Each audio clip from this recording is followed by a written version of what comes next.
سورہ نساء 5واں پارہ آیت نمبر. اس آیت کو پڑھ کر اس واقعے کی یاد تازہ ہو جاتی ہے جس میں محمد مصطفیٰ صلی اللہ علیہ وسلم الف مرہ بعدد کل ذرہ کی وہ کیفیت نظر آتی ہے جب آپ نے ابی بن کعب رضی اللہ عنہ سے فرمایا کہ ابی مجھے قرآن سناؤ. یہی آیت ہے. جب یہ آیت تلاوت میں گزرتی ہے تو بے ساختہ ابی بن کعب کا منظر اور ان کا رو پڑنا، یاد الہی میں غرق ہو جانا، جب انہوں نے کہا میں آپ کو سناؤں جبکہ آپ پر نازل ہوا ہے، اقرؤ علیک، کیا میں آپ پر پڑھوں؟ سارا جہان تو آپ سے سنتا ہے. پاکیزہ میری تم نہیں، اس میں سے ایک جز لینا ہے اور وہ یہ ہے کہ اس میں سے ایک جو سکھایا جا چکا تھا اسی تیمم کو آپ نے کافی سمجھا، اشارہ کیا آپ نے اسے. اور امام شافعی فرماتے ہیں کہ نہیں، آپ نے اس موقع پر تیمم سکھایا اور ایک ہی بار ہاتھ مارا اور صرف کلائی تک ہاتھ پھیرا. اس روایت کو لے کر وہ فرماتے ہیں ایک بار مارنا کافی ہے اور کلائی تک پھیرنا ہی کافی ہے. امام صاحب فرماتے ہیں نہیں، یہاں آپ نے سکھایا نہیں، اس سکھائے ہوئے تیمم کی طرف ایسا کر کے اشارہ بتایا. یہ ہے وجہ اختلاف. چنانچہ اب امام شافعی رحمۃ اللہ علیہ ایک بار ہاتھ ماریں گے، چہرہ بھی اور ہاتھ بھی، اور صرف کلائی تک پھیریں گے، پورا پھیرنے کی ضرورت نہیں. لیکن امام اعظم فرماتے ہیں کہ نہیں، یہ سکھائے ہوئے تیمم کا اشارہ تھا کہ جو تیمم وضو کے بدلے کافی تھا وہی تیمم غسل کے بدلے بھی کافی ہے. الگ کوئی تیمم نہیں آتا. وضو میں نیت لازم نہیں ہے لیکن تیمم میں نیت لازم ہے. بڑے مسائل اور بھی اس میں ہیں. تو یہاں اشارہ ہے فتیمموا صعیدا طیبا، پاکیزہ مٹی سے تیمم کر لو. فامسحوا بوجوہکم، پھیر لو اپنے چہروں پر، وایدیکم اور اپنے ہاتھوں پر. اکثر لوگ اس میں غلطی کرتے ہیں. ہمارے پاس دو بار ماریں گے، ایک بار چہرے کے لیے اور ایک بار ہاتھ کے لیے. میں اس کی ترکیب بتا دیتا ہوں تاکہ غلطیاں نہ ہوں. جس طرح وضو میں پانی کا جسم کے ہر حصے پر پہنچنا ضروری ہے، تیمم میں بھی ہاتھ کا ہر حصے پر پہنچنا ضروری ہے. پہلی ضرب جب آپ ماریں گے تو صرف چہرے کے لیے ہوگی. اگر مٹی لگ گئی ہے تو آپ جھاڑ سکتے ہیں، پھونک مار سکتے ہیں. زیادہ لگ گئی ہے تو اس کو اتار سکتے ہیں. اس کے بعد بالکل چہرے کے ساتھ ہوتے ہیں، ہاتھ پھیل لیجیے. دوسری ضرب جب ماریں گے، آپ اٹھائیں گے ہاتھ کو تو یہ بایاں ہاتھ نیچے رکھیں گے اور دائیں ہاتھ اوپر رکھیں گے. لیکن بائیں ہاتھ کی صرف 3 انگلی رہے گی آپ کے ساتھ، 2 انگلیاں الگ رہیں گی، ان کو ٹچ نہیں کریں گے، یعنی ان کو مستعمل نہیں کریں گے، ان کو بچا کے رکھیں گے. سیکنڈ ٹرپ میں کام میں آتی ہے. یوں رکھیں گے اس کو، یہ 2 انگلیاں رکھ کر دیں گے. اس طرح ہاتھ کھینچتے لے کے جائیں گے کہیں تک نیچے. جب یہاں پہنچ جائے آپ کا ہاتھ، اس کو پلٹائیں گے. اب 2 انگلیاں جو تک بچی ہوئی تھی اب کام میں آئیں گی، ان کو واپس لے کے آئیں گے. ٹھیک ایسے ہی ان کو بھی کریں گے. ٹھیک ایسے ہی خلل کر لیں گے. یہ آپ کا تیمم ہو گیا. جتنی چیزیں آپ وضو سے کر سکتے تھے سب تیمم سے بھی جائز ہیں، شک کرنے کی کوئی گنجائش نہیں. تیمم سے وہ سب جائز ہیں جو وضو سے جائز ہیں.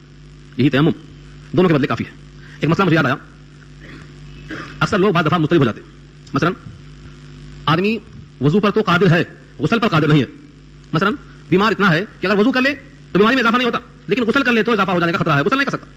ایسے آدمی کو حاجت ہو گئی تو اب نہائے گا تو بیماری بڑھ جائے گی. غسل پہ قادر نہیں ہے، ہاں تیمم پہ قادر ہے، کیا کرے گا؟ کہا ہے پہلے یہ غسل کے بدلے تیمم کر لے.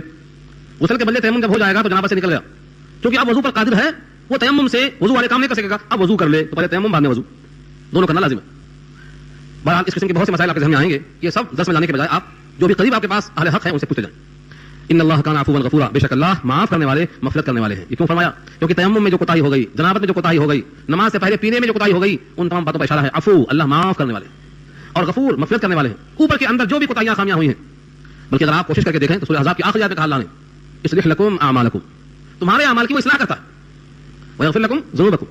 میں سوچتا ہوں کہ میرے اعمال کی اصلاح اللہ کیسے کریں گے؟ میرا سجدہ، میرا وضو، میری نماز، میرا تیمم، میرا غسل، میرا وضو اللہ کیسے اصلاح کریں گے؟ اس کا مقصد یہ ہے کہ جیسا حکم تھا ویسا تم نے انجام نہیں دیا، پھر بھی اس میں جو کمی ہے اس کو پورا کر کے قبول کر لیں گے. ورنہ ہماری نماز اس لائق ہے کہ قبول کی جائے، ہمارا روزہ، ہماری تلاوت، ہمارا صدقہ، ہر عمل میں فطور ہے، لیکن اصلح لکم اعمالکم اصلاح کر کے قبول فرمانے کا وعدہ کیا اللہ نے. تو اللہ عفو ہے اور غفور. الم تر الی الذین اوتوا نصیبا من الکتاب یشترون الضلالہ، کیا آپ نے دیکھا ان لوگوں کو جو کتاب میں سے ایک حصہ دیے گئے، چاہے وہ یہودی ہوں چاہے انجیل والے عیسائی، کتاب میں سے ایک حصہ دیے گئے، وہ کیا کرتے ہیں؟ گمراہی کو خریدتے ہیں. یشترون الضلالہ، ضلالت گمراہی کو خریدتے ہیں. ویریدون ان تضلوا السبیل، اور چاہتے ہیں کہ تم بھی راستے سے بھٹک جاؤ، تم کو بھی راستے سے ہٹا دیں. یہ یہودی حضرات ہیں. یہ بہت سے موقع پر مومنین کو، مسلمین کو بھٹکا کر اسلام سے دور کرنا چاہتے ہیں. مختلف قسمیں جو پیچھے پڑ چکے ہیں آپ. اللہ فرماتے ہیں واللہ اعلم باعدائکم، اللہ خوب جانتا ہے تمہارے دشمنوں کو، تم نہیں پہچانتے.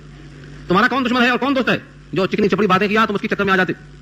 آج ایک کارٹون دیکھا میں منصف میں، ایڈیشنل جو پیپر آتا ہے، ایک مسافہ کرتا ہے عرب سے، اس کے مسافے کا جو ہاتھ ہے وہ سانپ کی شکل میں دیا ہے. اب جو تنظیم اسلامی کانفرنس ہو رہی ہے، یہودیوں کی سازش ہے، وہ تم سے مل رہے ہیں، ان کا ملنا ایسا ہے جس طرح کوئی سانپ ڈسنے والا ہے. تو تمہارے دشمنوں کو تم نہیں جانتے. تم تو ہر ایک سے کیا کر رہے ہیں؟ گلے لگا رہے ہیں. تم سمجھتے ہیں کہ ان کی ترقی سے ہم فائدہ اٹھا رہے ہیں، ان کی ترقی سے ہم کو استفادے کا موقع ملتا ہے، ان کی دوستی سے ان کا جو ٹیکنالوجی کا سرمایہ ہم کو محسوس ہو رہا ہے. ہم بیٹھے بیٹھائے بہترین کار، بہترین ہوائی جہاز، بہترین سرمایہ سب مل جا رہا ہے. یہ خوش ہیں. تمہارا ایمان ادھر چلا جا رہا ہے، یہ نہیں دیکھیں. تمہارے پاکیزہ افعال ختم ہو جا رہے ہیں، قوت ایمانی ختم ہو جا رہی ہے. ان دشمنوں کی دوستی سے تمہارے ایمان میں کمزوری پیدا ہو رہی ہے. اللہ فرماتے ہیں واللہ اعلم باعدائکم، تمہارے دشمنوں کو اللہ خوب جانتے ہیں. وکفی باللہ ولیا، اور اللہ کافی ہے. ولی یعنی رفیق ہونے کے اعتبار سے اللہ کافی ہے. تو رفاقت کس کی چاہیے؟ اللہ کی. نبی صلی اللہ علیہ وسلم دنیا سے جانے سے پہلے زبان پہ یہی لفظ تھا اللہم رفیق الاعلی، رفیق اللہ ہیں.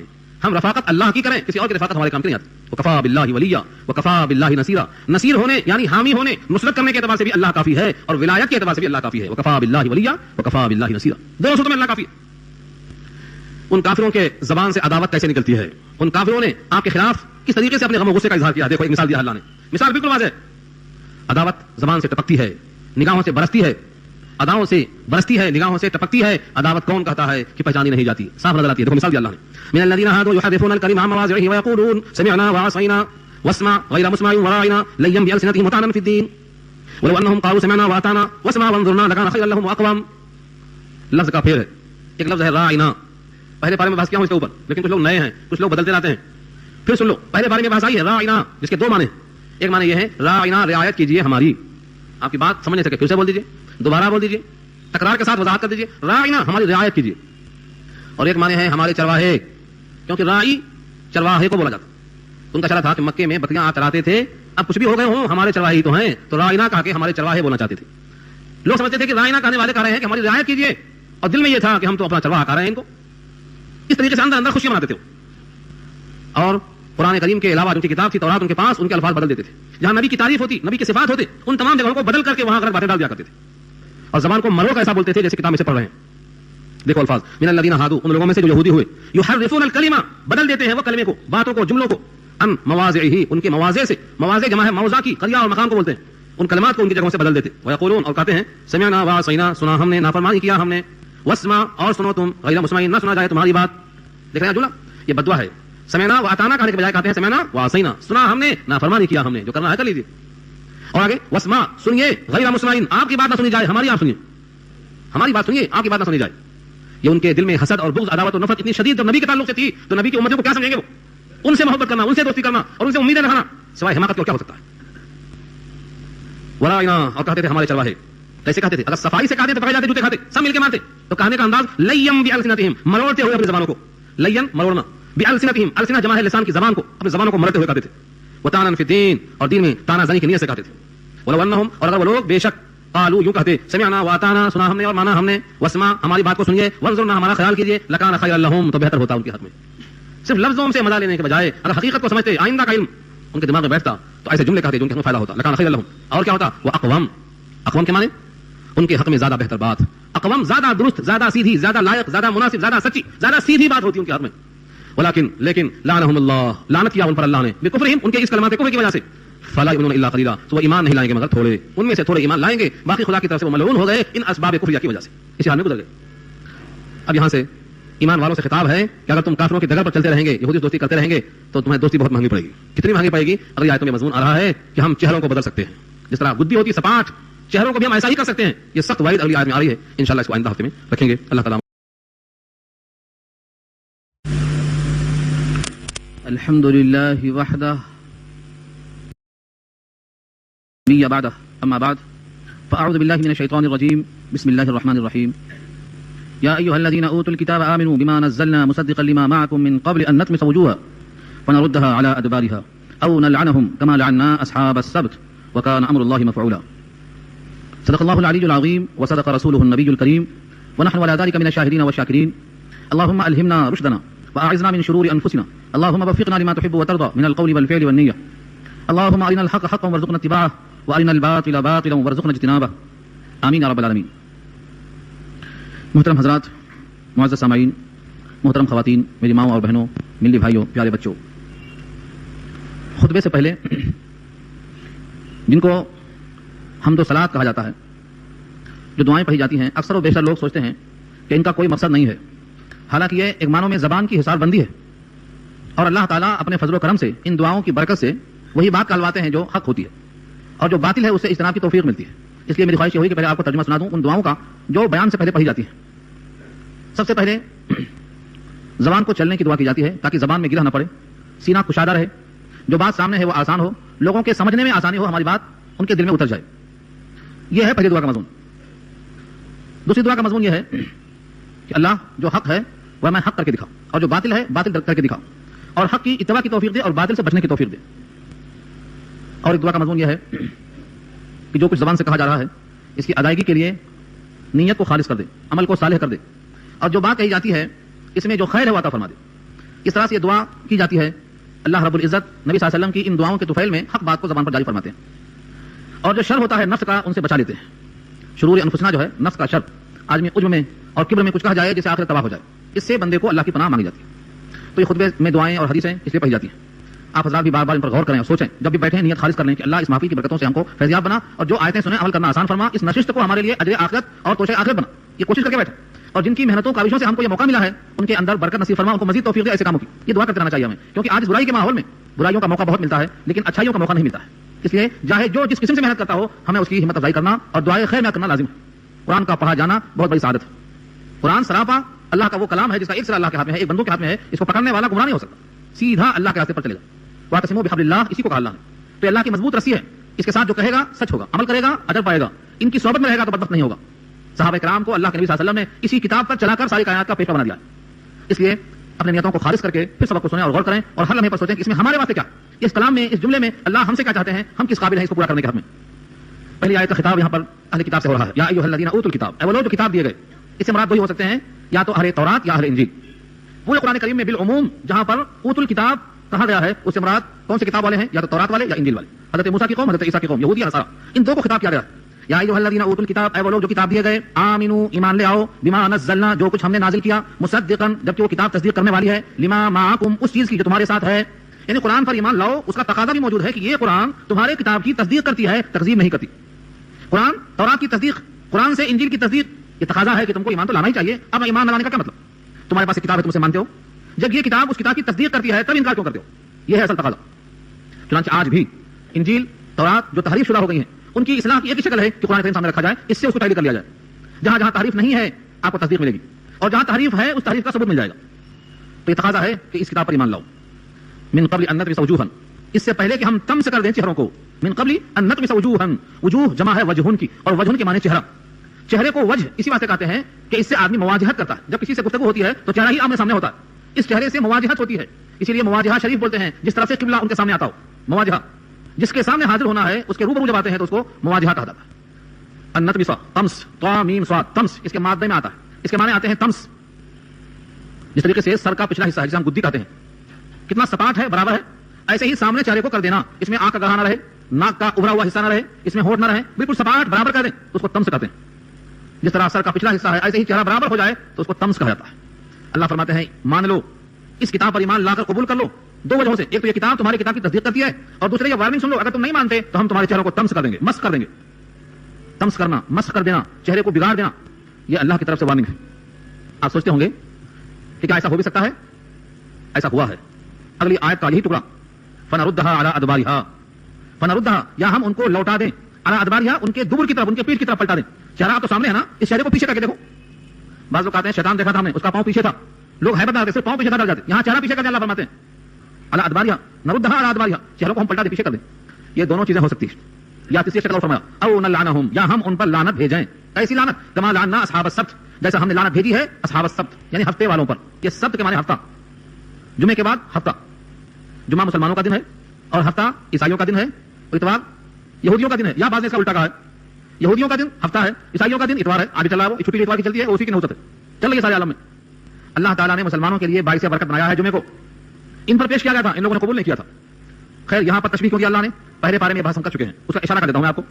یہ ہفتے والے یہودی، ان سے کہا گیا تھا کہ تم ہفتے کے دن شکار مچھلی کا نہیں کرنا، تمہارے واسطے ممنوع۔ اللہ کی شان یہ ہوتی کہ مچھلیاں ہفتے کے دن اچک اچک کے باہر نظر آتی، یوم سبتہم شرعا، سورہ اعراف میں پھر یہ واقعہ آ رہا ہے، 8واں پارہ میں پھر یہ واقعہ آئے گا، یوم سبتہم شرعا، ہفتے کے دن اچک اچک کے سامنے آتی، ویوم لا یثبتون لا یاتیہم، اور ہفتہ کا دن نہیں ہے تو نہیں آتی۔ ابھی تمہیں پانی آتا، کہتے ٹھیک ہے ہفتے کے دن تو پکڑیں گے نہیں، لیکن ان کے اطراف گڑھا کھود دیں گے، میری باندھ دیں گے، تاکہ یہ ہفتے کے دن تو ہم نہیں پکڑے، صرف میری باندھے، اب دوسرے آ کے پکڑ لیں گے کیونکہ یہاں سے وہ باہر جا نہیں سکتی، تو انہوں نے پکڑا نہیں، پکڑا تو اتوار کو، پیر کو، منگل کو، لیکن جو گڑھا باندھ دیا کہ وہ نکل نہ سکیں، ادھر حقیقت پکڑنے لیے ہیلا تھا، تدبیر تھی، سازش کہو اس کو، یا مکر و فریب کہو، دغا بازی کہو۔ اس کے جرم میں اللہ نے کیا کیا تھا، ان کو ذلیل بندر بنا دیا تھا، ذلیل بندر، کونوا قردۃ خاسئین، ہم نے کہا ہو جاؤ ذلیل بندر، پہلے بارے میں گزر چکا واقعہ، پورے کے پورے بندر ہو گئے۔ تو یہ لعنت ہے، تو معلوم کیا ہوا، لعنت کے معنی رحمت کی ضد، خدا کی پھٹکار۔ تو جیسے ہفتے والوں پر لعنت ہوئی تھی ایسا ہم لعنت بھیجیں گے، یا چاروں کو پیچھے کر دیں گے، یا چاروں کو سپاٹ گدی کی طرح مسخ اور طمس کر دیں گے، اس سے پہلے تم ایمان لے آؤ۔ تقاضا بھی موجود ہے کہ یہ کتاب تمہاری کتاب کی تصدیق کرتی ہے، وکان امر اللہ، اور ہے اللہ کا حکم مفعولا، کیا ہوا، یہ گویا ہو چکا، اتنا پکا سمجھ لو، مفعول فعل سے بنا ہے، ہو چکے کام کو مفعول کہتے ہیں، کیا ہوا کام۔ یہاں ایک اشکال علمی ہوتا ہے، ٹھیک ہے ان یہودیوں نے اسلام قبول نہیں کیا آج تک. ان کے چہرے کیوں مسخ نہیں کیے گئے؟ ان کے چہرے پیچھے کی طرف کیوں نہیں کیے گئے؟ ہفتے والوں کی طرح ان پر لعنت کیوں نہیں ہوئی؟ اللہ کا فعل جو ہو چکنے کے برابر تھا اب تک کیوں نہیں ہوا؟ یہ آپ سے سوال کیا جا سکتا ہے. اس کا جواب لکھا ہے علامہ سیوطی نے جلالین کے اندر کہ اللہ تعالیٰ نے اوت الکتاب کو مخاطب کیا. ان میں سے کچھ لوگ ایمان لے آئے, کچھ لوگ ایمان نہیں لائے. کچھ لوگ ایمان لے آنے کی وجہ سے یہ عذاب, یہ شرطیں سب رفع ہو گئیں. اگر کوئی بھی ایمان نہ لاتا تو ان میں سے ایک عذاب ضرور نافذ ہو جاتا. چنانچہ عبداللہ بن سلام اسلام میں آ گئے, کعب احبار اسلام میں آ گئے. انہوں نے اسلام کی خوب دعوت کی, اسلام کو سنوارا, اسلام کے لیے اپنے تورات کے حفظ کیے ہوئے مواد کو خوب استعمال کیا. یہ پورے حافظ تھے تورات کے. اس لیے اللہ تعالیٰ نے ان کے ایمان لانے کی برکت سے اس عذاب کو رفع کر دیا. اس کی مثال اور مل سکتی ہے آپ کو. حضرت یونس نے کہا تھا 3 دن میں عذاب آ جائے گا, چلے گئے, مچھلی کے پیٹ میں ہو گئے. تفصیلی بات آگے آ رہی ہے. کیا ہوا؟ 3 دن کے اندر عذاب کیوں نہیں آیا؟ کیونکہ کچھ لوگوں کو رونا آ گیا. کچھ لوگ خداوند قدوس کے سامنے گر گئے, دیکھا تو نبی نہیں ہے, بادل چھا گئے, گھبرا کے رونا شروع کر دیا. تو کچھ لوگوں کے رونے, چلانے, گریا وزاری کرنے سے اللہ نے وہ آیا ہوا عذاب واپس کر دیا. اس سے معلوم کیا ہوا؟ اگر کچھ لوگ روئیں, کچھ لوگ گرائیں تو اللہ تعالیٰ نیکوں کے ساتھ گناہوں کو معاف کر دیتا ہے. بدارا بنے گا ببخشت کریم. کریم کی شان یہ ہے کہ آج دنیا میں سب برے ہی ہیں, کچھ لوگ نیک ہیں. ان کی نیکیوں کی طفیل میں اللہ نے اس کائنات کو باقی رکھا ہے. اس لیے نیکی کے ماحول کو آگے بڑھانے کا حکم دیا گیا ہے. اس کے بعد دوسرا اصول پیش کیا اللہ نے, سب سے اہم اصول جو بتکرار قرآن میں آیا ہے, بار بار زور دیا اللہ نے, ان اللہ لا یغفر ان یشرک به, بے شک اللہ مغفرت نہیں کرتا. لا یغفر نہیں بخشش کریں گے. لا یغفر صیغہ مضارع ہے, دونوں احتمال ہوتا ہے, حال مستقبل. پورے قرآن کریم میں جہاں بھی مضارع آئے, چاہے پازیٹو ہو یا نیگیٹو, دونوں صورتوں میں حال اور مستقبل دونوں معنی آتے ہیں. لا یغفر نہیں بخشش کرے گا, نہیں بخشش کرتا ہے. کس کی؟ ان یشرک به, یہ کہ شرک کیا جائے اس کے ساتھ. ویغفر اور مغفرت کرتا ہے ما دون ذلک, جو کچھ ہے اس کے علاوہ, لمن یشاء, جس کے لیے چاہے. یہ اصول اللہ کا. اور من یشرک باللہ, اور جو شریک کرے اللہ کے ساتھ, فقط افطرا, تاکہ اس نے جھوٹ باندھا, اسمن عظیما, بڑے گناہ کا مرتکب ہوا. اسمن گناہ, اور عظیمن بڑا گناہ کیا اس نے. پھر سوال ہو جاتا ہے کہ شرک ہے کیا؟ اللہ کے ذات اور صفات میں اس کے برابر کسی کو ماننا, یہ شرک. اللہ کی ذات اور اللہ کے صفات میں کسی کو اس کے برابر جاننا اور ماننا, یہ شرک ہے. کسی مخلوق کو خالق کے برابر کسی صفت میں مشترک ماننا شرک ہے. اس کی تفصیل کے لیے گھنٹوں چاہیے, مہینوں چاہیے. شرک کی بہت سی قسمیں ہیں, اقسام شرک. شرک جلی, شرک خفی. شرک جلی کیا ہے؟ کھلم کھلا مخلوق کو خالق کے برابر کرنا, یا مخلوق کو خالق کے برابر کرنا, دونوں صورتیں. مخلوق کی صفت خالق میں, خالق کی صفت مخلوق میں ماننا, یہ شرک کہلاتا ہے. مثلا مخلوق کھائے بغیر نہیں رہتی, ہم کو کھانا ضروری ہے. اب سمجھتے ہیں کہ اللہ بھی کھاتا ہوگا, ہمارا ایک نسب ہے, ہم بغیر باپ دادا کے نہیں ہو سکتے, یہ تصور اللہ میں ماننا, یہ شرک ہے.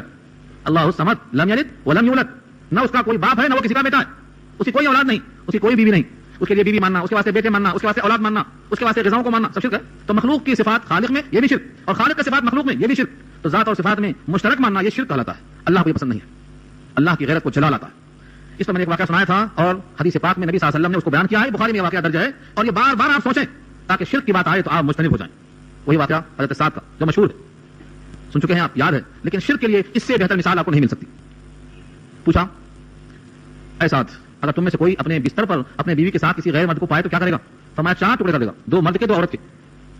حضور نے فرمایا, اے سعد, یہ تمہاری قوت ایمانی ہے, تمہاری غیرت ایمانی ہے, تم غیور مرد ہیں, تمہاری غیرت کا تقاضا یہ ہے کہ 4 ٹکڑے کر دو. لیکن سنو, تم سے زیادہ میں غیرت مند ہوں, انا اغیر منک. اور آگے فرمایا واللہ اغیر منی, اور اللہ مجھ سے بھی زیادہ غیرت مند ہے. جتنا تیش تم کو آیا کہ تم 4 ٹکڑے کرنا چاہتے ہو, اس سے بڑھ کر مجھے تیش آنا چاہیے, کیونکہ میں تم سے زیادہ غیور ہوں, اغیر منک. اور اللہ اغیر منی, وہ مجھ سے بڑھ کر غیور ہے. جب کوئی بندہ اپنی پیشانی کو اللہ کے غیر کے سامنے جھکاتا ہے تو اللہ کی غیرت کو ایسا ہی جوش آتا ہے. یہ آقا نے فرمایا, بخاری میں روایت درج ہے. اس سے زیادہ واضح مثال شرک کی کیا ہو سکتی ہے؟ دوسری آیت, الم تر الی الذین یزکون انفسهم, کیا آپ نے نہیں دیکھا ان لوگوں کی طرف جو اپنے ذات کو مقدس بتاتے ہیں؟ یزکون انفسهم, یزکون انفسهم, تزکیہ کرتے ہیں اپنے آپ کا, اپنے آپ کو مزکا بتاتے ہیں. اس کا مصداق یہودی ہیں.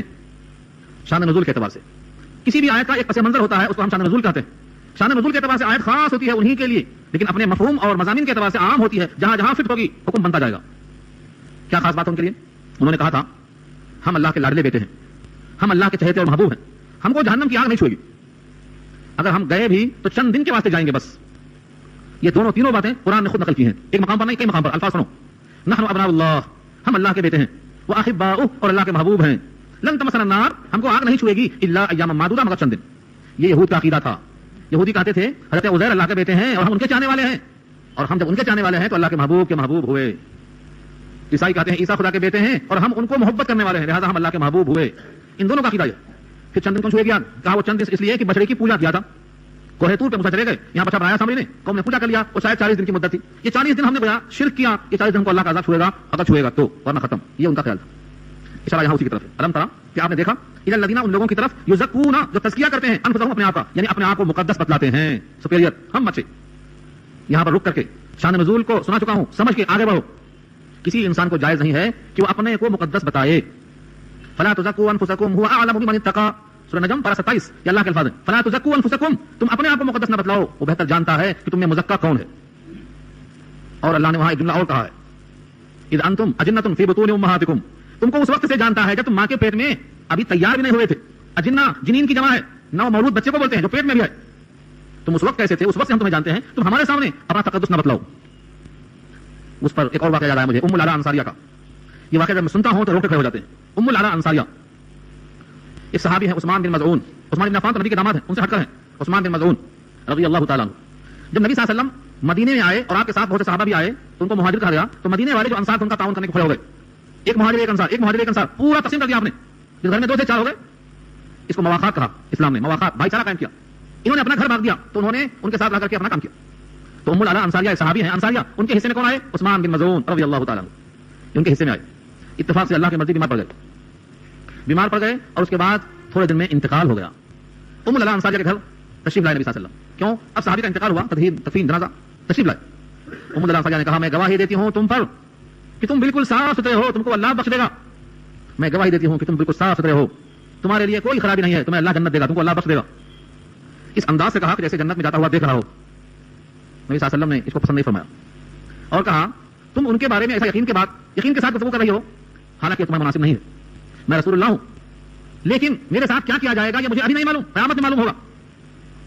یہ سورہ احقاف پارہ 26 آیت نمبر 15 کے الفاظ ہیں. لا ادری ما یفعل بی ولا بکم، لا ادری ما یفعل بی ولا بکم، کیا کیا جائے گا میرے ساتھ تمہارے ساتھ یہ مجھے نہیں معلوم. لہذا تم کسی کے بارے میں ایسا قسم کھا کر تذکیہ کیسے کر سکتی ہو؟ انہوں نے توبہ کیا کہ اب میں کسی کے بارے میں تذکیہ نہیں کروں گی. خواب میں ام العلا انصاریہ جب سو گئی تو خواب میں عثمان بن مظعون ایک بہت بڑے نہر میں پانی کا جوش مار رہا تھا، اس میں نہاتے نظر آئے. خواب کا تذکرہ کیا ام العلا انصاریہ نے کہ میں نے عثمان بن مظعون کو ایک پانی کی نہر میں نہاتے ہوئے دیکھا ہے. فرمایا یہ پانی کی نہر اس کی نیکیاں ہیں، اس کا اس میں نہانا گناہوں سے پاک صاف ہونا ہے. تمہارا تصور صحیح نکلا، یقیناً وہ اس قابل ہیں، ان کی نیکیاں ہیں جو سمندر کی طرف آ رہی ہیں. اس کے باوجود وہ جملہ باقی ہے کہ کسی کے حق میں کسی کا تذکیہ ایسا درست نہیں ہے. وہ اللہ ہی بہتر جانتا ہے کہ اس کا انجام کیا ہوگا. اس واقعے سے کیا معلوم ہوا؟ یہ ظاہری افعال، ظاہری عبادات، ظاہری اعمال، ان چیزوں کو دیکھ کر ہم فیصلہ کرنے کا حق نہیں رکھتے. کس بندے کا تعلق اللہ سے کتنا مضبوط مستحکم ہے، اس کے قلب میں کتنی توحید و عظمت ہے، اس کا وجود سے جانتا ہے. کسی کو حقیر سمجھنا اور کسی کو بڑا سمجھنا یہ آیت ہمیں منع کرتی ہے. کسی کا تذکیہ ہم نہیں کر سکتے. ہاں، امید رکھنا، اللہ سے امید قائم کرنا اور صالح بننے کی تمنا کرنا. الم تر الی الذین یزکون انفسهم، کیا تم نے دیکھا ان لوگوں کی طرف جو اپنے آپ کو مقدس بتلاتے ہیں، اپنا تزکیہ کرتے ہیں. بل اللہ یزکی، بلکہ اللہ تزکیہ کرتا ہے من یشاء، جس کو چاہتا ہے. اللہ چاہے تو تزکیہ کرتا ہے. اسی واسطے نبی صلی اللہ علیہ وسلم اللہ سے تزکیہ کی دعا کرتے تھے. آپ وہ دعا کیا کرو جب نبی ہو کر وہ اللہ سے دعا کرتے ہیں تزکیہ قلب کی، تو ہمارا دل کتنا گناہگار ہے. اس میں شرک، اس دل کے اندر حسد، اس میں کبر، اس میں عجب، اس میں دنیا کی ہوس، اس میں نفس پرستی، اس میں جانے کیا کیا خرابیاں ہیں. اس دل کو اور چاہیے اللہ کی طرف متوجہ ہو. وہ دعا چھوٹی سی ہے، میں کروایا تھا، مگر بھولو مت، یاد کرو اور اس کو اپنے زندگی کا معمول بنا لو. کیا دعا تھی وہ تزکیہ قلب کے لیے؟ اللہم آتی نفسی تقواہا، اللہم آتی نفسی تقواہا وزکیہا انت خیر من زکاہا انت ولیہا ومولاہا. یہ نبی صلی اللہ علیہ وسلم دعا کرتے تھے، اے اللہ میرے قلب کو اس کا تقوی عطا فرما، وانت خیر من زکاہا، اور آپ اس کو بہتر دھلنے والے ہیں. اے اللہ میرے نفس کو اس کا تقوی عطا فرما، اس کو دھل دیجئے، آپ اس کو بہتر دھلنے والے ہیں. تو دل کا تزکیہ نبی صلی اللہ علیہ وسلم اللہ سے مانگتے تھے. یہ ہم کو سکھانے کے واسطے. بل اللہ یزکی من یشاء، اللہ تزکیہ کرتا ہے جس کو چاہتا ہے. آپ چاہیں گے دل کا تزکیہ ہوگا. وہ روایت آپ کو یاد ہوگی، ایک گناہ کرتا ہے بندہ تو دل پہ ایک سیاہ نقطہ پڑ جاتا ہے، دوسرا کرتا ہے پھر پڑتا ہے، تیسرا کرتا ہے پھر پڑتا ہے. گناہ کرتے کرتے پورا دل سیاہ ہو جاتا ہے. اب اس میں حق نہیں جاتا. اب کان کے مہر لگ جاتی، کان حق کو نہیں سنتا. آنکھ میں پردہ پڑ جاتا، حق کو نہیں دیکھتا. دل میں اس کے مہر لگ جاتی ہے، حق اس میں نہیں اترتا. اس سے پہلے کہ یہ موقع ہو، یعنی دل کے مہر لگے، ایک نقطہ گناہ کا پڑھتے ہی اس کو فوراً دھو. ایک غلطی پر دوسری غلطی ہونے سے پہلے توبہ. اسی واسطے ہر نماز میں استغفار موجود ہے. اللہم انی ظلمت نفسی، کیا یہ استغفار تو ہے. اس لیے جب بندہ نماز پڑھتا رہتا ہے تو گناہ ہوتے ہی دھلتا، گناہ ہوتے ہی دھلتا، گناہ ہوتے ہی دھلتا، جمتا ہی نہیں. اس لیے جو نماز کا پابند ہے میں اس کے مومن ہونے کی گواہی دیتا ہوں. قسم کھا کے فرمایا کے بھائی نے، جو 5 وقت نماز جماعت سے پڑھتا ہے اس کے ایمان کی میں قسم کھا کے گواہی دیتا ہوں، کیونکہ وہ نماز پڑھتا ہے، گناہ کرتا ہے تو دھلتا ہوگا، دھل جاتا ہوگا گناہ. اللہ کی شان ہے. آگے کا جملہ بڑا ہی دل کے اطمینان کے واسطے کافی ہے. ولا یظلمون فتیلا، اور ظلم نہیں کیا جائے گا تاگے کے برابر. فتیلا، فتیل اور قطمیر 2 لفظ آیا قرآن پاک میں مقدار کی قلت کو بیان کرنے کے لیے. جیسا ہم نے کہا ذرہ برابر ظلم نہیں ہوگا، رائی کے دانے کے برابر بھی ظلم نہیں کیا جائے گا، جو کے برابر بھی کسی کا نام اعمال میں اضافہ نہیں کیا جائے گا. عربی زبان میں اس کے لیے 2 لفظ ہے، ایک فتیل ایک قطمیر. فتیل یہاں استعمال ہوا ہے اور قطمیر پارہ 22 میں انشاءاللہ آئے گا سورہ سبا کے حوالے سے. کھجور کی گٹھلی ہوتی ہے، اس گٹھلی میں ایک گڑھا ہوتا ہے، اس گڑھے میں ایک تاگا ہوتا ہے، اس تاگے کا نام فتیل ہے. اور جو قطمیر ہے وہ گٹھلی اور گودے کے بیچ میں چھلکا ہوتا ہے اطراف سے، اسے قطمیر کہتے ہیں. اللہ فرماتے ہیں اس دھاگے کے برابر بھی ظلم نہیں کیا جائے گا. تم نے نیکیاں کی ہیں اور ہم گناہ لکھ دیں، تمہارا جذبہ اچھا تھا اور ہم خراب لکھ دیں، یہ نہیں ہو سکتا. دھاگے کے برابر ظلم نہیں ہوگا، ذرے کے برابر ظلم نہیں ہوگا، رائی کے دانے کے برابر نیکیاں ہیں تو ہم حاضر کریں گے، ہم ضائع نہیں کریں گے. یہ اللہ کا وعدہ ہے. اس لیے اپنے رب سے امید لگاؤ، مایوس مت ہو. جب اللہ کا وعدہ ہے کہ ہم ظلم نہیں کریں گے, کسی بندے پر ظلم نہیں کیا جائے گا. مجھے مرزا غالب یاد آتے ہیں, کس کی ترجمانی ہے نہیں معلوم. وہ کہتے تھے مارے جاتے ہیں فرشتوں کے لکھے سے بیجا آدمی کوئی. ہمارا دم تحریر بھی تھا, جو چاہا فرشتوں نے لکھ لیا, اب ان کے لکھنے پر ہم مار کھا رہے ہیں. ہمارا بات ہے نہیں کوئی, دو طرفہ باتیں سنا آپ نے. یہ ہے اصل میں شاعری, حقیقت نہیں ہے. شعراء کا کلام وہ ہر وادی کے اندر بھٹکتے رہتے ہیں. والشعراء یتبعهم الغاوون الم تر انهم في كل واد يهيمون وانهم يقولون ما لا يفعلون. شعراء کا کام ہے جو چاہے کہہ دے, بھٹکتے ہیں ہر وادی کے اندر. حقیقت بیان کرنا اتنا اہم ہے کہ اللہ فرماتے ہیں نبی کو ہم نے شاعری نہیں سکھایا, نہ شاعری آپ کے مناسب تھی, کیونکہ یہ کلام سے وہ کلام گڑبڑ ہو گیا تو اس کی عظمت میں کمی آ جاتی, اس لیے ہم نے یہ کلام کے ساتھ وہ کلام نہیں دیا آپ کو. وما علمناه شعرا وما ينبغي له, ينبغي له مناسب ہی نہیں تھا آپ کے لیے. بعض شعراء کا تذکرہ ملتا ہے جب قرآن آیا تو شاعری بند کر دیا. لوگوں نے پوچھا یہ کیا کیا آپ نے, کہا کیا اب بھی شرک ہے قرآن کے بعد؟ قرآن آنے کے بعد اب شاہ چل شاعری. تو قرآن کریم میں حقیقت ہے, ایک ذرہ کے برابر ظلم نہیں ہوگا. اس لیے جب راستے سے کانٹا اٹھا کے پھینکو تو یقین سے اٹھاؤ کہ اس اٹھانے کا اجر لکھا جا رہا ہے, اور جب بیوی کو لقمہ کھلاؤ اس یقین سے کھلاؤ کہ اس کا اجر لکھا جا رہا ہے. کسی مومن سے سلام اور مصافحہ کرو خندہ پیشانی کے ساتھ, ہنستے ہوئے کلام کرو اس یقین کے ساتھ کہ اس کا اجر لکھا جا رہا ہے. بیزارگی مت کرو نیکیوں سے, چھوٹا چھوٹا عمل آج نظر نہیں آتا, لیکن جب آنکھیں بند ہو جائیں گی اور قول میں ڈالا جائے گا تو یہی کام میں آئے گا. اس لیے اللہ سے امید رکھو. انظر کیف یفترون علی اللہ الکذب, دیکھو تو صحیح کیسے افطرا کرتے ہیں لوگ اللہ پر جھوٹی باتوں کا, جھوٹی تہمت لگاتے ہیں. یفترون علی اللہ الکذب, مجھے کبھی کبھی حیرت ہوتی ہے کہ اللہ پر بھی جھوٹی تہمت. انظر غور سے دیکھو, سن کر دیکھو. انظر, یہ انظر دو طرح ہوتا ہے, ایک انظر آنکھ سے دیکھنا اور ایک انظر غور و فکر کرنا, سوچو. کیف یفترون, کیسے کہتے ہیں یہ اللہ, جھوٹ اللہ پر. کیا جھوٹ اللہ کر؟ اللہ تعالیٰ نے ایک مقام پہ فرمایا کہ بنی آدم مجھے گالی دیتا ہے, مجھے گالی دیتا ہے. صحابہ نے پوچھا بنی آدم اللہ کو گالی کیسے دیتا؟ اللہ فرماتے ہیں یہ بندہ کہتا ہے اللہ کو بیٹیاں ہیں, اللہ کو بیویاں ہیں, اللہ کے بیٹے ہیں. یہ سب کیا ہے؟ یہ اللہ کی شان میں گالی کے برابر ہے. اللہ پر جھوٹ کرنا, اللہ پہ جھوٹ کرنے سے مراد کیا ہے؟ جو کلام اللہ نے پیش کیا اسے کہہ دینا کہ اللہ کا کلام نہیں ہے, یہ بھی جھوٹ. اور جو کلام اللہ کا نہیں ہے اسے کہہ دینا کہ اللہ کا کلام ہے, یہ بھی جھوٹ. یفترون علی اللہ الکذب وکفی بہ اثما مبینا, اور یہی بات صریح مجرم ہونے کے لیے کافی ہے. کفا بہ, کافی ہے ان کے ساتھ, اثما مبینا, کھلا گناہ ہونے کے اعتبار سے, کھلا ہوا گناہ ہے. اللہ پر جھوٹ کی بہت سی مثالیں دی ہیں اللہ نے. الم تر الی الذین اوتوا نصیبا من الکتاب یؤمنون بالجبت والطاغوت. الم تر, یہاں سے جتنے حوالے آتے ہیں سب اہل کتاب کے آتے ہیں. کتاب رکھ کر ایسا کرتے تھے, تم بھی کتاب والے ہو ایسا کرتے ہو, یہ تماشا ہے. سمجھو یہاں پر اہل کتاب کا تذکرہ ہوتا ہے. کتاب تھی, کتاب کا فیصلہ نہیں مانتے تھے, کہاں جاتے تھے؟ طاغوت, بت کی طرف جاتے تھے. یہاں دو لفظ ہے, ایک ہے جبت, ایک طاغوت. یہ دونوں بتوں کے نام ہیں. اس سے مراد شیطان لیا ہے رب کریم نے. دعویٰ تو ہے کہ ہم ایمان رکھتے ہیں لیکن فیصلہ لے کر جاتے ہیں طاغوت کے پاس. کتاب دیے گئے ہیں, اس کتاب سے فیصلہ لینے کے بجائے طاغوت کے پاس جا رہے ہیں. تم بھی مسلمانوں, تمہارے ہاتھ میں کتاب ہے, تم اس کتاب سے فیصلہ سننے کے بجائے تم بھی کہاں جا رہے ہیں؟ تم بھی دیکھ لو. یہ اشارہ ہے. الم ترى, کیا آپ نے دیکھا, الی الذین, ان کی طرف جنہوں نے اوتو دیے گئے نصیبا ایک حصہ, من الکتاب, کتاب میں سے, یؤمنون بالجبت, وہ مانتے ہیں جبت کو, یعنی شیطان کو, والطاغوت, اور بت کو. جبت اور طاغوت حقیقت میں بت ہیں, یہ شیطان کے اڈے تھے. کفار ان کی پوجا کرتے تھے, یہاں وہی مراد ہے. ویقولون, اور کہتے تھے, للذین کفروا, کافروں کے لیے, ہؤلاء اہدی, یہ لوگ زیادہ ہدایت یافتہ ہیں, من الذین آمنوا, ان کے مقابلے میں جو ایمان لے آئے, سبیلا, راستے کے اعتبار سے. اللہ اکبر, کیا شان ہے اللہ کی. یہودیوں میں سے کچھ لوگ مکے میں آئے, ان کے نام سن لو, کعب ابن اشرف اور حیی ابن اخطب. ایسے کچھ لوگ مکے میں آئے. مکے والے مشرک تھے, کم پڑھے لکھے تھے, بلکہ جاہل کہو جاہل تھے. یہ پورا بھروسہ کرتے تھے تورات والوں پر, یہودیوں پر, کیونکہ وہ پڑھے لکھے تھے. ان کا اس وقت بھی ڈومینیشن تھا جیسا آج ہے. ان یہودیوں کی بات مانا کرتے تھے. تو کعب ابن اشرف سے اور حیی ابن اخطب سے مشرکین مکہ نے پوچھا بقول ابو جہل کے, یہ بولو ہم لوگ زیادہ ہدایت یافتہ ہیں یا یہ نئے دین والے؟ نئے دین والے سے مراد محمد مصطفیٰ صلی اللہ علیہ وسلم. یہ تو اپنے آبائی دین سے پھر گئے, ان کے آبا و اجداد جو مانتے تھے اس سے مکر گئے, نیا دین قبول کر لیا, نئی کتاب کو پیش کر دیا, شہر والوں کو تقسیم کر دیا. یہ لوگ ایسے ہیں اور ایسے ہیں, خوب لگایا. ان کے مقابلے میں ہم دیکھو اپنے آبائی دین کو مانتے ہیں, اپنے شہر میں امن قائم کرتے ہیں, ہم سردار کو خیرت کرنے والے ہیں, ہم حاجیوں کو پانی پلانے والے ہیں, خانہ کعبہ کے خادم ہیں, ہم 360 بتوں کو بیت اللہ کے اندر سجا کے رکھے ہوئے ہیں. بتاؤ ہم ہدایت پر ہیں کہ یہ ہدایت پر ہے؟ یہ سوال کس نے کیا؟ مشرکین مکہ نے کیا. کس سے؟ یہودیوں سے. یہودیوں کو کیا چاہیے تھا, بولو آپ. یہودی مسلمانوں سے دو باتوں میں متحد تھے. ایک تو کتاب والے وہ بھی تھے اور ہم بھی. وہاں تورات تھی, جہاں قرآن, اللہ کو مانتے وہ بھی اللہ کو مانتے, بتوں سے بیزار وہ بھی تھے اور یہ بھی تھے, یوم آخرت کو مانتے تھے وہ بھی اور یہ بھی. 3-4 باتوں میں متحد تھے. اسی واسطے قرآن نے کہا ہے یا اہل الکتاب تعالوا الی کلمۃ سواء بیننا وبینکم, اے اہل کتاب آ جاؤ, ہم تم برابر ہیں جن چیزوں میں, اس کو پہلے مان لیں, اور وہ یہ ہے اللہ نعبد الا اللہ, اللہ کے سوا کسی کی پرستش نہ کریں. تو نقطہ اتحاد 3 ہے, صاحب کتاب تم بھی, یہ بھی, آخرت ماننے والے تم بھی, یہ بھی, اللہ کے ساتھ شرک نہ کرنے والے تم بھی, یہ بھی. تو کیا حق بنتا تھا یہودیوں کا؟ یہ بولتے کہ نہیں محمد صلی اللہ علیہ وسلم حق پر ہیں, قرآن والے حق پر ہیں, کیونکہ ہم ان کے مشابہ ہیں یا وہ ہمارے مشابہ ہیں. بجائے یہ بولنے کے کیا کہا یہودیوں نے, نہیں تم ہی اچھے ہیں, یہ نئے دن والوں سے تم ہی اچھے ہیں, تم پانی پلاتے ہیں, تم کھانا کھلاتے ہیں, تم بیت اللہ کے مالک ہیں, تم اس کے چوکیدار ہیں, تم فلاں اور فلاں, خوب تعریف کر کے خوش کر دیا, تم ہی بہتر ہیں. اس آیت میں یہی مضمون پیش کیا. یہ کیوں کہا ہوگا؟ عداوت, دشمنی. جب کسی قوم میں عداوت دل میں آ جاتی ہے تو وہ حق نہیں کرتا, وہ حق کو بھی غلط پیش کر دیتا ہے. اللہ نے ایمان والوں کو ایسا کرنے سے منع کیا ہے. آیت سورہ مائدہ میں آ رہی ہے, اس کا ترجمہ یہ ہے ولا یجرمنکم شنآن قوم علی الا تعدلوا اعدلوا هو اقرب للتقوى. کسی قوم کی دشمنی تم کو اس پر آمادہ نہ کرے کہ تم عدل نہ کرو, عدل کرو. اعدلوا هو اقرب للتقوى, وہ تقوی سے قریب تر ہے. تو عدل قائم کرنا، دشمنی میں عداوت میں حق بات نہیں چھوڑ دینا، یہ فیصلہ ہے رب کریم کا. آج ہمیں اس شہر میں تلاش کریں گے تو لوگ مختلف وجوہات کی بنا پر حق کو چھوڑ دیتے ہیں. اگر جھگڑا ہوا تو دیکھتے ہیں یہ میرا بھائی ہے، یہ اجنبی ہے، اس کی گیت گاتے ہیں. قرآن نے کہا یہودیت ہے، یہودیت ہے یہ. حق بات کہو، سچی بات کہو. اگر وہ سچی بات کو تمہارے ذات کے خلاف ہو، تمہارے ماں اور باپ کے خلاف ہو، یہ کہا اللہ نے ولو علی انفسکم او الوالدین والاقربین، تمہاری گواہی اگر تمہارے ذات کے خلاف ہو تب بھی تم کو حق بولنا ہے.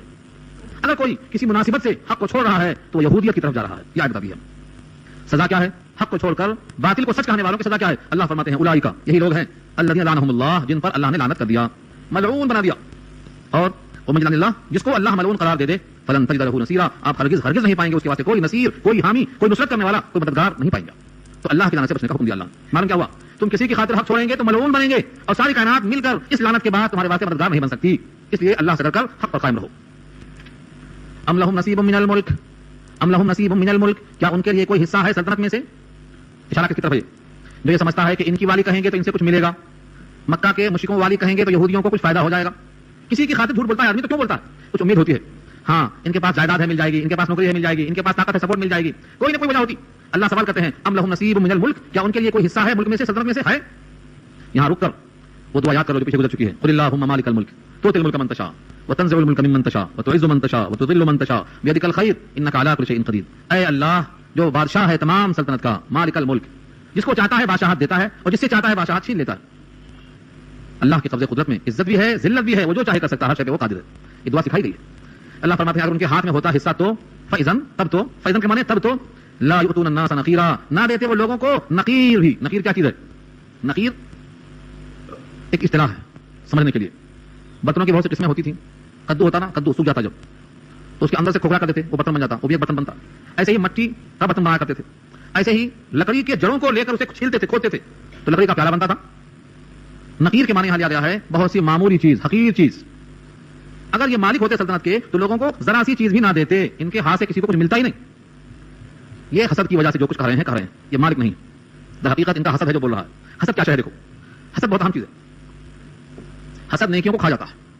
ہم اپنے معاشرے میں دیکھ رہے ہیں ایک بھائی ترقی کرتا ہے. کس لحاظ سے ترقی؟ دنیاوی لحاظ سے، دینی لحاظ سے ترقی کو ترقی مانتا کون ہے زمانے میں؟ ترقی دنیاوی اعتبار سے، دینی اعتبار سے نہیں. حافظ ہوگا اچھا ہوا، میاں فقیر رہے گا اچھا ہوا. بولتے حافظ ہو گیا نا، کیا کرے گا؟ سوال جاننے کا، جان دے گا، نماز پڑھے گا، کیا کرے گا؟ اچھے ہوا. یہ ترقی نہیں ہے. بلڈنگ پہ بلڈنگ، چاہے وہ سود کی ہو چاہے دوبارہ کسی کی لائے ہو، بلڈنگ پہ بلڈنگ بنا، بڑے بڑے فارم ہاؤس بنا رہا، جاگیر خرید رہا، حویلی بنا رہا، بہت ترقی کر رہا. ترقی اسی کا نام دنیا میں. اگر دنیا میں کوئی بہت نفلیں پڑھتا ہے، قرآن اچھا یاد کرتا ہے، تہجد پڑھتا ہے، فقیروں کی مدد کرتا ہے، بولتے سٹھیا گیا ہے، کام کرنا ہے. شادی اس نے ہوتی کرے گی.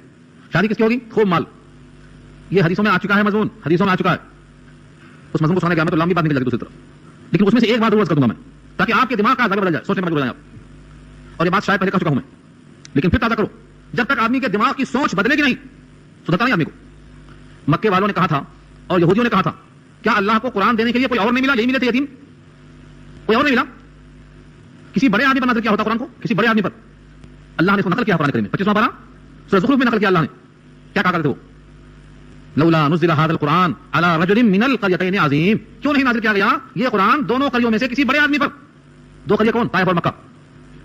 میں آپ سے پوچھتا ہوں، دل پہ ہاتھ رکھ کے تجزیہ کرو اور سوچو کس لحاظ سے کہا تھا بڑا آدمی نہیں؟ نبی صلی اللہ علیہ وسلم کا منصب نبوت کے اعتبار سے سب سے اونچا، خاندان کے لحاظ سے بنی ہاشم بنی قریش سب سے اونچے، رنگ کے لحاظ سے آپ کے چہرے کی رنگت اور خوبصورتی کے لحاظ سے کوئی آپ کا آسانی نہیں، آپ کے قد و قامت کے لحاظ سے آپ کے چہرے کا 2 میل دوری سے روپ پڑتا تھا چہرے کا، قوت کے لحاظ سے جہاں سب بھاگ جاتے تھے وہاں آپ ڈٹ جاتے تھے. غزوہ حنین میں سب منتشر ہو گئے، صرف 12 آدمی تھے، ان میں تنہا آپ آگے تھے.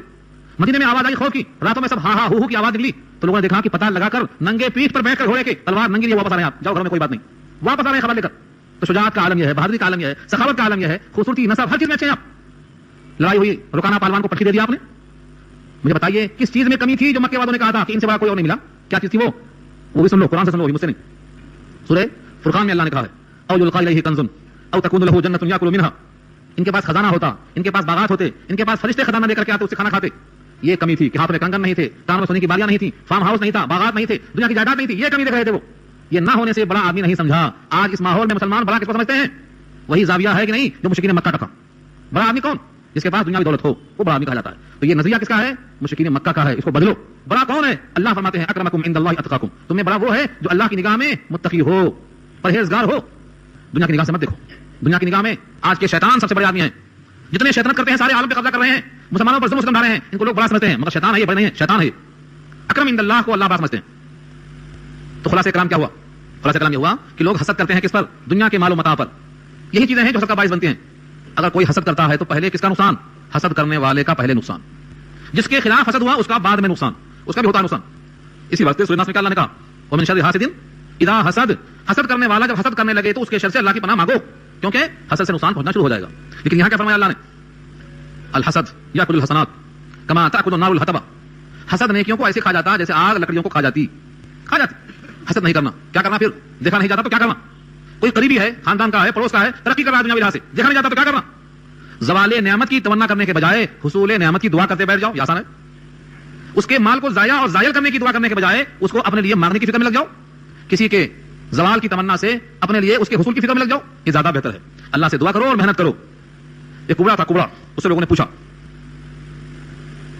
کبڑے سے پوچھا تیری خواہش کیا ہے؟ تیری پیٹھ اچھی ہو جائے، سب کی طرح ٹھیک ہو جائے، یا یہ تیری خواہش ہے کہ سب کبڑے ہو جائیں؟ تو اس نے کہا نہیں، میری پیٹھ اچھی ہو یا نہ ہو، میری خواہش ہے سب کبڑے ہو جائیں. کیا مطلب؟ کیا فائدہ ہوگا تیرا؟ اگر تیری پیٹھ اچھی ہو گئی تو اچھا ہو جائے گا، تیرا فائدہ ہو جائے گا، تیری صحت اچھی ہو جائے گی. کہا نہیں، میں چاہتا ہوں کہ میری اچھی ہو جانا چاہیے، سب کبڑے ہو جائیں. کیوں؟ جن آنکھوں سے انہوں نے مجھے دیکھا ہے میں ان سب کو انہیں آنکھوں سے دیکھنا چاہتا ہوں. یہ کیا ہے؟ یہی حسد ہے. ارے یہ دعا کرو، اللہ نے اس کو دیا ہے، اللہ مجھ کو بھی دے دے. اللہ نے اس کو اتنی دولت دی ہے، اللہ مجھ کو بھی دے دے. یہ دعا کرو. تو زوال نعمت کی بددعا کے بجائے حصول نعمت کی فکر میں لگ جاؤ. محنت کرو. اللہ اس کو دینے والا ہے، مجھ کو بھی دینے والا بن جائے. دعا کرو. اللہ کے پاس کوئی کمی نہیں ہے. کوئی قابل ہو تو ہم شان کہیں دیتے ہیں، مانگنے والوں کو دنیا بھی نہیں دیتے. اللہ کے پاس کوئی کمی نہیں ہے. محنت کرو، جستجو کرو، ہمت کرو. اللہ نے خود کہا من کان یرید ہر دنیا نوتی بنا. جو دنیا چاہتا ہے ہم دنیا دینے کو تیار ہیں. ہمارے پاس دنیا بھی ہے، آخرت بھی ہے. ان لنا للآخرۃ والأولی. اولا بھی میرے پاس، آخرت بھی میرے پاس. مجھ سے مانگو. یہاں اللہ نے فرمایا ام یحسدون الناس علی ما آتاهم اللہ من فضلہ. کیا لوگ حسد کرتے ہیں؟ ام یحسدون الناس. کیا لوگ حسد کرتے ہیں؟ کیا دوسرے آدمیوں کی ان چیزوں پر جلن رکھتے ہیں؟ علی ما، اس چیز پر جو آتاهم اللہ، ان کو دیا اللہ نے، من فضلہ، اپنے فضل و کرم میں سے. دیکھو کیا دیا. فقد آتینا، پس تحقیق کہ ہم نے دیا، آل ابراہیم، ابراہیم کے خاندان کو. کون ابراہیم کے خاندان؟ ابراہیم کے بیٹے، ان کے بیٹے، پھر ان کے بیٹے، یوسف ابن یعقوب ابن اسحاق ابن ابراہیم. 4 پشتوں کو نبوت دی ہم نے. اس نبوت پر لوگ حسد کرتے ہیں. یہ نبوت اسی خاندان سے آتے آتے ابراہیم کے بیٹے اسماعیل کے خاندان میں چلی گئی. نبوت کس کو ملی؟ محمد مصطفیٰ صلی اللہ علیہ وسلم کو. یہودیوں کا خیال تھا کہ وہ ملے گی اسحاق کے خاندان کو، اسحاق کے بیٹے یعقوب، یعقوب کے بیٹے یوسف، یوسف کے خاندان والوں کو ملے گی. یہاں تک تو آئی، لیکن جب قرآن کی باری آئی تو بنی اسماعیل میں قرآن دیا گیا. یہ ہے اللہ کی طرف سے. فقد آتینا آل ابراہیم، ابراہیم کی آل کو ہم نے دیا الکتاب والحکمہ، کتابیں بھی دی، حکمت کی باتیں بھی دی. وآتیناہم ملکا عظیما، اور دیا ہم نے ان کو بڑے بڑے ملک دیا. داؤد کو دیا، سلیمان کو دیا، سلطنت دیا. حضرت داؤد کو 99 بیویاں تھیں. 99 بیویاں. بحث نہیں کروں گا، بحث انشاءاللہ سورہ صاد میں آئے گی. حضرت سلیمان کو 1000 بیویاں تھیں. یہاں پہ بحث آئے گی، وہاں آئے گی. یہ سب کس کے خاندان میں ہیں؟ آل ابراہیم میں آتے ہیں. دنیا دی، ایسی سلطنت، ایسی حکومت، ایسا دبدبہ، ایسی شوکت، ایسا روب، ایسی طاقت. دنیا والے کتنا ہی سائنس میں آگے بڑھ جائیں وہ دبدبہ نہیں ملنے والا ہے. یہ تو آج کے چوراں ہیں، پورے چوراں. ان کا ملک قبضہ، ان کا ملک قبضہ، ان کے ہاتھ سے چھین لیا، ان کے پاس سے چھین لیا، لوٹ گھسوٹ. یہ کوئی سلطنت، کوئی بادشاہ ہے تو ڈکیتی سیدھا سیدھا. سلطنت وہ تھی سلیمان کی. اشارہ کر دیا، پورا تخت حاضر ہے. اشارہ کر دیا، سمندر میں گئے، موتیاں نکال کے حاضر کر دیا. غواصی کرنے والے، سمندروں سے غواصی کرنے والے، بڑے بڑے مہاری بنانے والے، پہاڑوں کی طرح محل تیار کر دینے والے. اشارہ ہوتا تھا. ہدہد کہاں ہے؟ ہدہد حاضر. پرندوں کی بولیاں، ہواؤں پر قبضہ، جناتوں پر قبضہ. یہ سلطنت کہاں ملنے والی ہے؟ قیامت تک کسی کو نہیں ملنے والی ہے. کیوں؟ انہیں دعا کی تھی رب هب لي ملكا لا ينبغي لاحد من بعدي انك انت الوهاب. اے میرے رب مجھے ایسی سلطنت دے دے کہ میرے بعد کسی کو مناسب نہ ہو. تو دے سکتا ہے، انك انت الوهاب، تو بہت دینے والا ہے، دینے والا ہے تو سکتا. اللہ نے کہا ٹھیک، دے دیا سلطنت. جناتوں پر، شیاطین ان کے قبضے میں. کتنی پیاری دعا کیا انہوں نے. یہ کسی خاندان میں سے ہیں سب. وآتیناہم ملکا عظیما، اور ہم نے دیا ان کو بہت بڑا ملک، سلطنت دیا. حضرت داؤد ہاتھ میں لوہا لیا تو موم بن جاتا، موم کی کڑیاں بناتے، لوہے کے زرہیں بناتے. کن کے ہاتھ میں ہیں؟ ان کی آواز نکلتی تو پہاڑ بھی آواز نکالتے، پرندے بھی آواز نکالتے. یا جبال اولی ما هو الطیر وعلنا له الحدید. سورہ سبا کے الفاظ ہیں، انشاءاللہ وہاں بحث آئے گی. سب نے مدد رکھا اللہ نے. تو یہ دیکھو حسد. حسد کس پر ہو رہا ہے؟ نبوت ان کو کیوں ملی؟ بادشاہت ان کو کیوں ملی؟ ان کو اتنی بیویاں کیوں ملی؟ نبی صلی اللہ علیہ وسلم کی 9 ازواج، ان پر بھی حسد تھا. مکہ کے بعد جب مدینہ میں تشریف لائے ہیں تو وہاں ایک رئیس تھا، اس کا نام کیا تھا؟ عبداللہ ابن ابی ابن سلول. منافق تھا، مسلمان تھا، نبی کے ساتھ جہاد کرتا تھا، نماز پڑھتا تھا، لیکن دل میں حسد کی آگ تھی. کیوں؟ مدینے والوں نے طے کر رکھا تھا کہ پورے مدینے کا سردار بنے گا یہ، اس کے سر پہ تاج پوشی ہوگی، ہمارے پورے علاقے کا سب سے بڑا آدمی مانا جائے گا یہ. لیکن جب نبی مکے سے تشریف لے آئے اور سب اسلام میں داخل ہو گئے تو ان کا پورا کا پورا کیا دھرا پانی پھر گیا. ان کی گئی بادشاہ، ان کی گئی قیادت، تاج پوشی غائب ہو گئی. اسلام میں تو آ گیا لیکن وہ دل میں حسد باقی ہے. پورے مدینے میں رئیس المنافقین بنائے. کیوں؟ حسد پیدا ہوا نبی کی نبوت پر. حسد. ایک آدمی آ گیا مکے سے مدینے میں، حسد پیدا ہو گیا.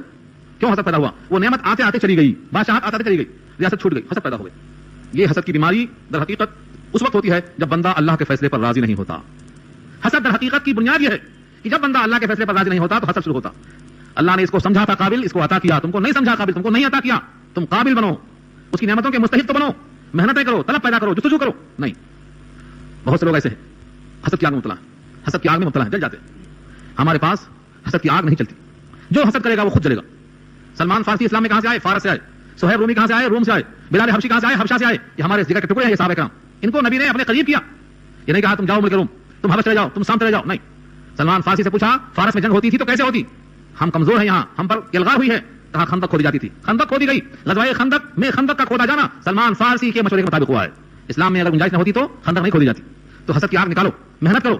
جو بندہ اللہ کے سامنے مستحق بنے گا اللہ اسے عطا فرمائیں گے. حسد کی بنیاد یہاں سے پڑتی ہے. جو بندہ اللہ کے فیصلے پر راضی ہوگا وہ حسد نہیں کرے گا. فمنہم من آمن بہ ومنہم من صد عنہ, ان میں سے بعض ایمان لے آئے اور ان میں سے بعض رک گئے. دیکھو نشان دی, فمنہم, بس ان میں سے, من آمن بہ, بعض وہ ہیں جو ایمان لائے اس پر, ومنہم من, اور ان میں سے بعض وہ ہیں صد عنہ, رک گئے اس سے, یعنی اسلام لانے سے. کون ہیں؟ عبداللہ بن سلام اسلام میں آ گئے, کعب اسلام میں آ گئے, بقیہ جو 8 اہم تھے وہ سب رک گئے اس سے. اور جو رک گئے ان کا انجام وکفا بجہنم سعیرا, اور کافی ہے جہنم, سعیر یعنی شعلوں کے اعتبار سے. سعیر کہتے ہیں اس آگ کو جس میں دھواں نہ ہو, خالص شعلہ ہو. ایسی آگ جہنم کی کافی ہے. ان الذين كفروا بآياتنا سوف نصليهم نارا, بے شک جنہوں نے کفر کیا ہماری آیتوں کے ساتھ, ان قریب ان کو ہم داخل کریں گے جہنم کی آگ میں. سوف, ان قریب, سوف کے معنی ان قریب, نصلیہم داخل کریں گے ہم ان کو نارا, آگ میں. لوگ سمجھتے ہیں آگ میں جانا تو آسان ہے, گئے ختم, کود گئے, جل گئے, قصہ ختم. فرمایا کلما, جب جب, نازجت, پک جائیں گی, جلودہم, ان کی کھالیں, جلود جمع ہے جلد کی, چمڑے کو کہتے ہیں, بدلناہم, ہم بدل ڈالیں گے ان کی کھالوں کو, جلودن غیرہا, اس کے علاوہ دوسری کھال فوراً چڑھا دیں گے. کیوں؟ لیذوقوا العذاب, تاکہ عذاب چکھتے جائیں. ایک بار جل گئی ختم, 2 بار ختم نہیں. کلما, کلما کے معنی جب جب, جب جب ان کی کھال جلتی جائے گی ہم نئی کھال چڑھاتے جائیں گے, تب تک چڑھاتے جائیں گے, کوئی عدت, کوئی لمٹ نہیں. لیذوقوا العذاب, تاکہ وہ چکھتے جائیں عذاب, بھگتتے جائیں عذاب. ان اللہ کان عزیزا حکیما, بے شک اللہ غالب ہے, حکمتوں والا ہے. غالب اس بات سے جو فیصلہ کرنا چاہے کر سکتا ہے, اور حکمت والا ہے, اس کی حکمت کا تقاضا یہ ہے کہ بار بار کفر کرتے رہے, بار بار کفر کرتے رہے, اس لیے بار بار کھال جلتی جائے. یہ بار بار جلنے کے لائق بن کے آئے ہیں, اس لیے جلتے جائیں گے. اس کے برخلاف جو مومن ہیں, والذین آمنوا وعملوا الصالحات, اور وہ لوگ جو ایمان لے آئے اور کیا اچھے کام, سندخلہم, ہم ان کو داخل کریں گے جنات, ایسے باغات میں, تجری من تحتها الانہار, کہ بہتی ہیں اس کے نیچے سے نہریں, خالدین فیہا, رہا کریں گے اس میں ہمیشہ, ابدا, ابدا مانے ہمیشہ, ہمیشہ رہیں گے. نہ وہاں موت آئے گی, نہ وہاں بڑھاپا آئے گا, نہ زوال آئے گا, نہ اکتاہٹ آئے گی, نہ مالک سے بیزاری آئے گی, ہمیشہ ہمیشہ. لہم فیہا ازواج مطہرہ, ان کے لیے اس میں صاف ستھری بیویاں ہوں گی. ازواج زوج کی جمع ہے جوڑے, مطہرہ پاکیزہ. دنیا والے کیا سمجھیں پاکیزہ؟ یہاں تو ذرا چمڑا اچھا دکھاتے سمجھتے ہیں بڑی پاکیزہ ہے, چاہے وہ کتنی ڈانسر ہو, کتنی ہی فاحشہ ہو, اور کتنا ہی جسم فروشی کر چکی ہو, ذرا سا صاف رنگ دکھاتے سمجھتے ہیں مطہرہ ہے. اللہ نے مطہر سے کہا ہے, اس کے اوصاف بیان کیے ہیں سورہ رحمان کے اندر, لم یطمثہن انس قبلہم ولا جان, نہ کسی انسان نے چھوا, نہ کسی جنات نے چھوا, چھوا نہیں جن کو کسی نے, وہ مطہرہ کہلاتی ہیں.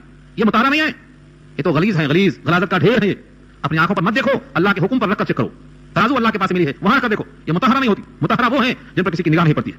جناب فاطمہ سے پوچھا گیا, یاد ہے قصہ, مردوں کے لیے, عورتوں کے لیے پوچھا گیا کہ عورت کے حق میں بہتر کیا ہے. فرمایا نہ انہیں کوئی مرد دیکھے, نہ وہ کسی مرد کو دیکھیں, یہ سب سے بہتر ہے, مطہرہ ہے. اور فرمایا, ایک شاعر کہتا ہے, لطیف ہو نہیں سکتی جو شے ہے بے پردہ, لطیف ہو نہیں سکتی جو شے ہے بے پردہ. یہ شے کا لفظ نکال کر وہاں پر زم رکھ دو. لطیف ہو نہیں سکتی جو زم ہے بے پردہ. سبب یہ ہے کہ نگاہوں کی مار پڑتی ہے, نگاہ سے دیکھنے والا گھورتا ہے, اس کی مار پڑتی ہے, لطافت چھن جاتی ہے اس کی وجہ سے. تو مطہرہ نہیں بن سکتی. وہ مطہرہ کی شرط کیا ہے؟ وہ لم یطمثہن انس قبلہم, نہ ان سے پہلے چھوا ہے جنات نے اور نہ انسان نے. اور ایک مقام فرمایا کہ ان کے ناک سے ریح گندگی نہیں نکلے گی, ان کے منہ سے تھوک بلغم نہیں نکلے گا, وہ تمام گندگیوں سے پاک ہوں گی, نہ ان کو حیض آئے گا, نہ نفاس آئے گا, نہ بول بلا جائے گا. اب مطہرہ ہے وہ. اگر وہ تھوک دیں, حدیث پاک میں آتا ہے, اگر وہ تھوک دیں, ایک مرتبہ تھوک دیں تو دنیا کی ہر شے میٹھی ہو جائے. ایک بار اگر دنیا کی طرف جھانک لیں تو دنیا پوری روشن ہو جائے. ان کے سر کا دوپٹہ بھی دنیا و ما فیہا سے بہتر ہے. یقین آئے گا. نبی صلی اللہ علیہ وسلم کے ارشادات کا نچوڑ ہے یہ. اور چاہتے ہیں آپ تو میری کیسٹ ہے جنت یا جہنم, اس کو سنو آپ. تمام جمع کر دیا حدیثوں کو, ایک سے ایک روایت موجود ہے. اگر وہ کھانا کھائیں گی تو ان کے جسم میں اترتا ہوا لقمہ نظر آئے گا, 70 قبروں کے باوجود نظر آئے گا. یہ سب انتظام کیا اللہ نے, ازواج مطہرہ. اور ایک کو ایک نہیں ملے گی, ہزاروں ملیں گی. یہاں تو ایک کو اگر 2 مل گئی تو جھگڑا شروع ہو جاتا. ایک کو 2 ملی تو فٹ بال بن جاتا. ادھر گئی تو یہ مارتی ہے, وہاں گیا تو یہ مارتی. فٹ بال, یہ کتاب پڑھا میں نے, لکھا ہے اگر کسی کو ایک بیوی ہے تو وہ مرد نہیں ہے, عورت ہے. جب اس کو حیض آئے گا, اس کو حیض آئے گا, پا رہے گا, نکما ہو کے پا رہے گا. اس کو نفاس, اس کو بھی نفاس. اور اگر 2 عورت ہیں تو فٹ بال ہے, یہ فٹ بال. ادھر گیا تو وہ مارتا, ادھر گیا تو یہ مارتا. کیا کام فٹ بال کا؟ فٹ بال جدھر گیا اللہ کھاتا, فٹ بال بن جاتا ہے. اور اگر 3 ہے تو مہمان بن جاتا ہے, بیچارہ آ جائے 2 دن کے بعد, قدر کر لو اس کی. اور اگر 4 ہیں تو بادشاہ بن جاتا ہے, یہ حکم دیتا ہے. تو یہ کہنے کے واسطے ہیں سب مثالیں, ورنہ سر کے بال پک جاتے دنیا میں. آج کے ماحول میں 2 3 4 بھی برداشت نہیں, لیکن رب کریم کا وعدہ ہے ایک ایک جنتی کو ہزاروں ملیں گی, پھر بھی امن ہوگا, جھگڑا نہیں ہوگا. عورت اپنے آپ کو ملکہ سمجھے گی, تمام حسن والوں سے بہتر سمجھے گی. وندخلہم ذلا ذلیلا, اور ہم داخل کریں گے ان کو ایسے گھنی چھاؤں میں, ذلن چھاؤں, ذلیلا گھنی. کیسا ہوگا؟ بہترین سایہ ہوگا. ایک درخت کے نیچے گھوڑے پر سوار 100 برس تک چلتا جائے گا تو ایک درخت کا سایہ بھی ختم نہیں ہوگا. ایک درخت کا سایہ بھی ختم نہیں ہوگا, 100 برس تک چلتا رہا تب بھی. یہ چھاؤں ہے اللہ کی, اس کے اندر اللہ کی رحمت ہوگی, اللہ کی قدرت ہوگی. یہاں سے ابھی 2 آیتیں رکوع ہونے میں باقی ہیں مگر وقت ہو گیا ہے, اور یہ آیت بہت طویل ہے مضمون کے اعتبار سے. آیت نمبر 58 ہے, انشاءاللہ اس پر بحث آئندہ ہوگی. اللہ تعالیٰ سے دعا کر لو, عمل کرنا آسان فرمائے. الحمدللہ رب